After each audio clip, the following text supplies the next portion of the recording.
नमस्कार। दिन भर की बड़ी खबरों में आपका स्वागत है। मैं हूं आपके साथ आराधना।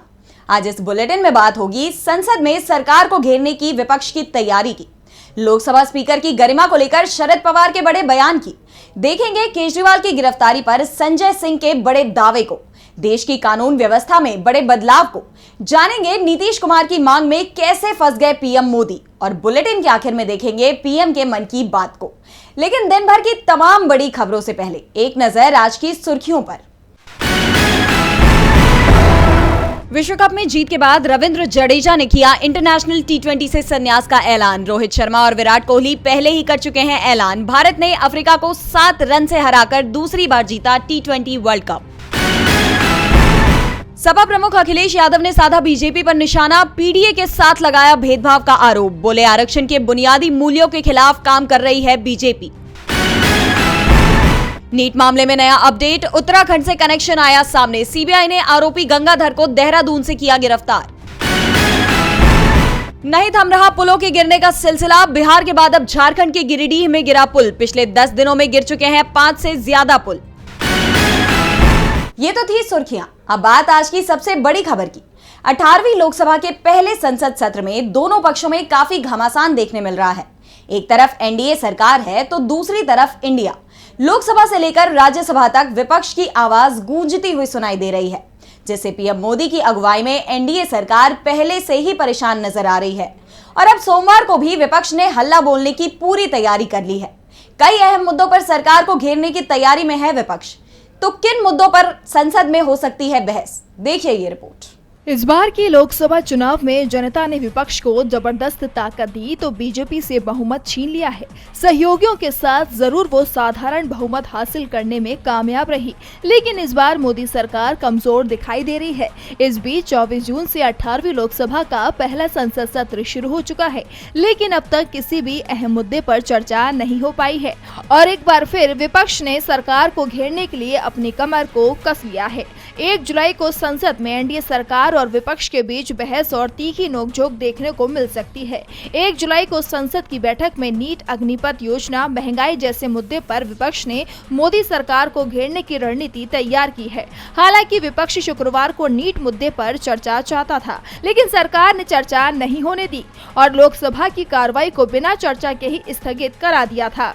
लोकसभा में नेता प्रतिपक्ष राहुल गांधी ने नीट यूजी मुद्दे को उठाया था और एक बार फिर वो इस मुद्दे को उठाने के लिए तैयार हैं। इस बीच खबर है कि सुबह इंडिया गठबंधन के नेताओं की बैठक होगी, जिसमें सरकार के खिलाफ रणनीति तैयार की जाएगी। इंडिया गठबंधन की कोशिश है कि सरकार को सदन के अंदर घेरा जाए और जवाब देने के लिए मजबूर किया जाए, तो दूसरी तरफ एनडीए सरकार एक बार फिर से नीट और अग्निपथ जैसे मुद्दों पर चर्चा से बचने की कोशिश करती दिखाई दे रही है। ऐसे में संकेत इस बात के भी है कि सत्ता पक्ष के सदस्य ही हंगामा कर संसद की कार्रवाई को ठप करा सकते हैं, लेकिन ये तय है कि इस बार विपक्ष की मजबूत ताकत के आगे एनडीए सरकार की सदन में नहीं चल पाएगी। सदन के साथ ही सड़क पर भी अब इस मामले की गूंज सुनाई दे रही है। विपक्ष के आगे मोदी सरकार कमजोर पड़ गई है, इसलिए माइक बंद किए जा रहे हैं, लेकिन विपक्ष की आवाज मुखर होती जा रही है। और इसी कड़ी में लोकसभा स्पीकर ओम बिरला के आपातकाल पर बयान को लेकर एनसीपी एसपी के प्रमुख शरद पवार ने उन पर करारा हमला बोला है। तो कैसे आपातकाल पर बयान देकर फंस गए बीजेपी नेता, क्या कुछ कहा शरद पवार ने, देखिए ये रिपोर्ट। संसद में लोकसभा स्पीकर के आपातकाल पर दिए बयान पर इस समय राजनीति गरमाई हुई है। विपक्ष के नेता स्पीकर ओम बिरला के बयान को राजनीति से प्रेरित बता रहे हैं। इसी क्रम में एनसीपी एसपी अध्यक्ष शरद पवार ने शनिवार को लोकसभा स्पीकर ओम बिरला के भाषण में आपातकाल का उल्लेख अनुचित बताया। उन्होंने कहा कि ये उनकी पद की गरिमा के खिलाफ है। बता दें कि शनिवार को शरद पवार ने स्पीकर के बयान पर तंज कसते हुए कहा कि अध्यक्ष ने अपने संबोधन में आपातकाल का उल्लेख करके पद की गरिमा खो दी। आपातकाल को 50 साल हो चुके हैं, इंदिरा गांधी अब जीवित भी नहीं है, तो अध्यक्ष अब इस मुद्दे को क्यों उठा रहे हैं। उन्होंने स्पीकर की राजनीतिक भूमिका पर सवाल उठाते हुए कहा कि क्या स्पीकर की भूमिका राजनीतिक बयान देना है। मुझे लगता है कि उनका बयान उचित नहीं था। राष्ट्रपति के भाषण में भी इस मुद्दे का संक्षिप्त उल्लेख था, ये भी जरूरी नहीं था।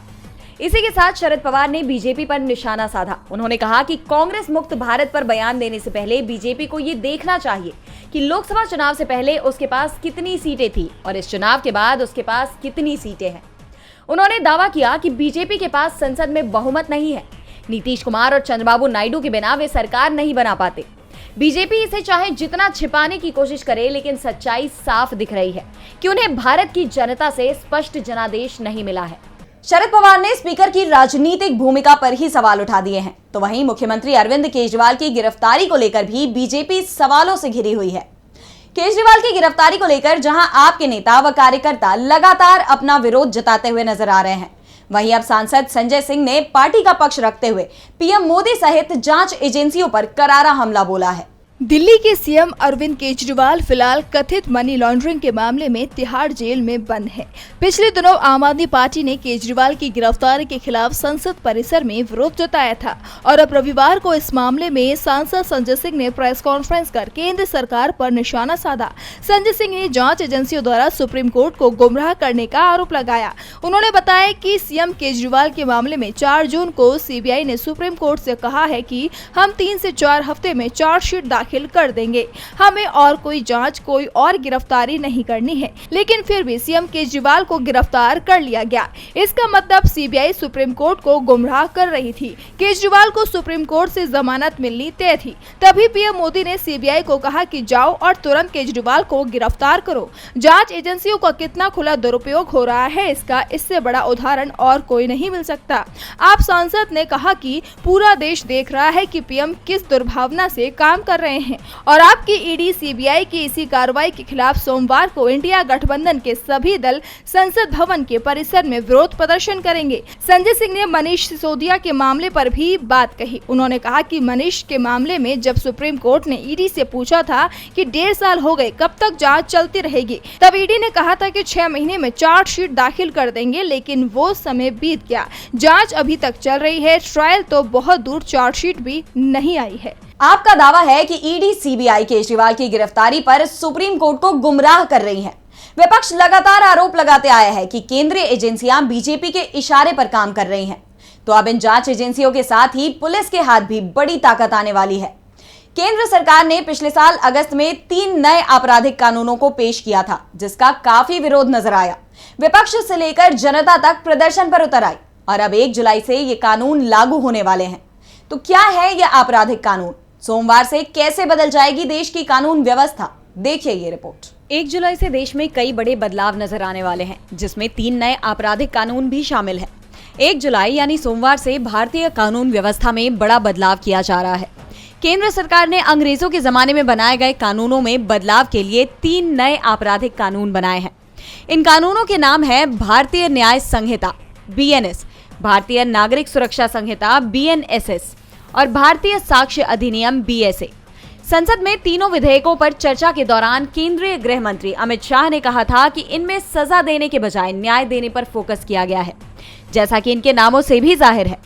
BSA में काफी बड़े बदलाव किए गए हैं। अभी तक इलेक्ट्रॉनिक रिकॉर्ड्स की जानकारी एफिडेविट तक सीमित होती थी, लेकिन अब उसके बारे में विस्तृत जानकारी कोर्ट को देनी होगी। वहीं BNSS के जरिए प्रक्रियात्मक कानून में महत्वपूर्ण बदलाव होने वाला है।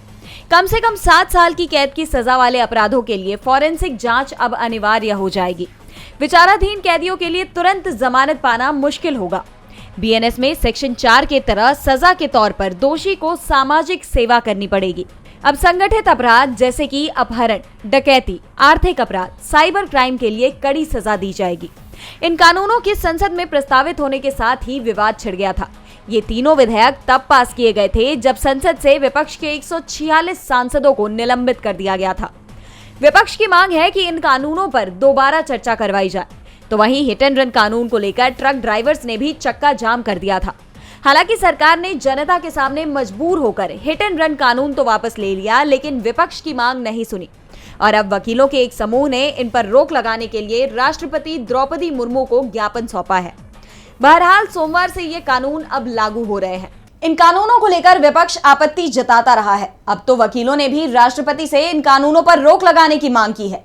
तो एक बड़ी मांग बिहार से भी आ रही है। शनिवार को दिल्ली में जेडीयू की राष्ट्रीय कार्यकारिणी की बैठक हुई। इस बैठक में केंद्र सरकार के सामने बिहार को विशेष राज्य का दर्जा देने या विशेष आर्थिक पैकेज देने की मांग रखी गई। जेडीयू की इस मांग पर अब इंडिया गठबंधन ने उसे घेर लिया है। बिहार को विशेष राज्य का दर्जा देने की मांग काफी पुरानी है। लगातार ये मांग उठती रहती है। शनिवार को दिल्ली में जेडीयू की राष्ट्रीय कार्यकारिणी की बैठक हुई। बैठक में पार्टी के मुखिया और बिहार सीएम नीतीश कुमार के सामने कई प्रस्ताव पास किए गए, जिसमें बिहार को विशेष राज्य का दर्जा या विशेष आर्थिक पैकेज देने की मांग रखी गई है। अब इस मांग पर आरजेडी सांसद मनोज झा की तीखी प्रतिक्रिया सामने आई है।